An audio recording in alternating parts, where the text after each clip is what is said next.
Alright, so there she is, my 1986 Honda Interceptor. I've got about 1,000 miles on it since I've owned it. It's been 589 miles since I've done an oil change.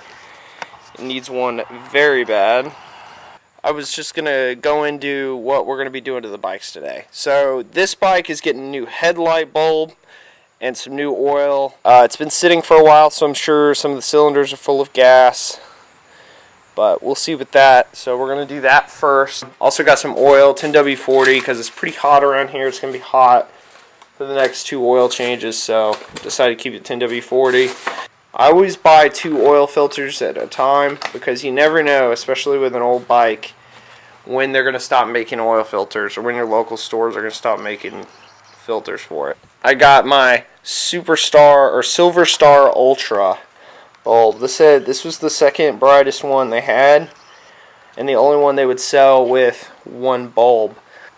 I don't know if you can see it. It's also angled way down, so I got to angle it back up as well. So that means I got to take off this front fairing, but luckily it's broken and it's zip tied, so it'll be pretty quick to get off.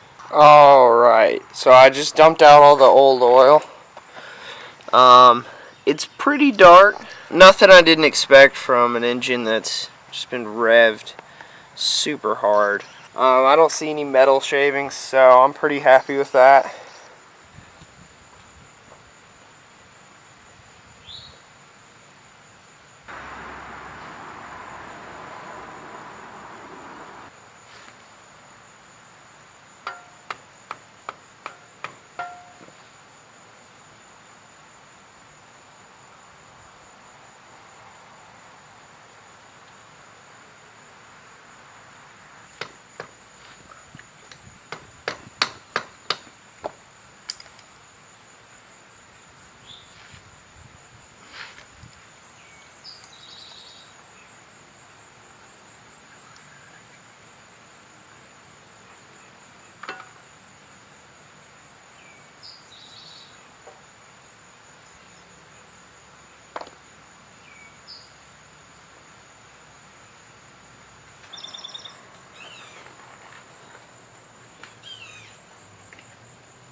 So now the new filter and the drain plug are back in.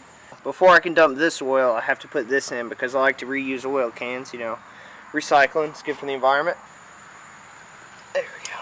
We're going to fill it up with 3 quarts. And the reason I also like to reuse my bottles here is because I can tell how much oil comes out.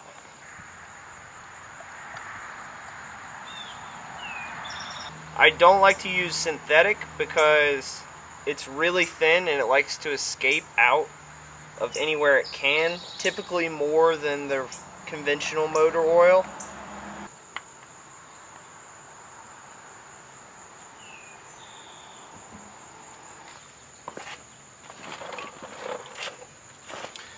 So let's try this without making a mess.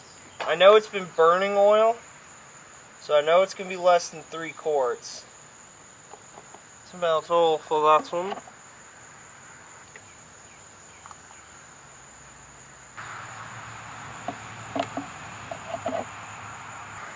That one barely got full without making a mess.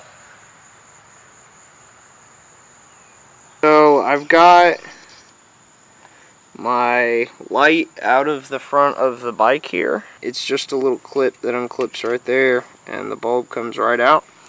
Got a little boot for it, that's all nasty. So I'm going to throw another boot on it, throw this back in, and we'll do some tests, make sure it works. Okay, for this next part here, I'm doing a little bit of a voiceover because I had some copyrighted music playing in the background. So this is what we're going to do. As you can see, the light's working.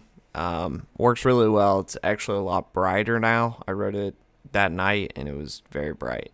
So what I'm talking about here is the cylinders being full of gas. I'm pretty sure at this point that both are full of gas. Alright, got my sockets. I'm ready to go.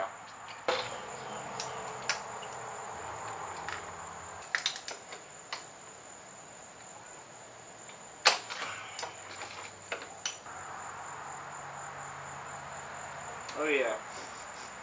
That one's full of gas.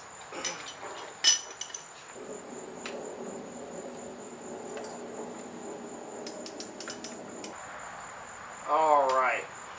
That one is also full of gasoline. And full of gasoline. I called it.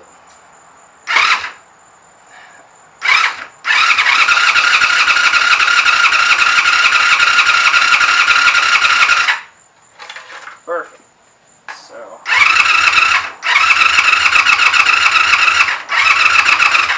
I don't expect it to start.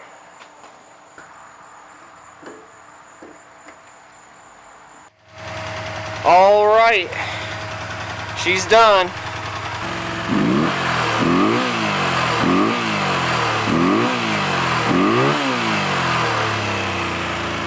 A little smoky. That's just because it's been sitting for a while.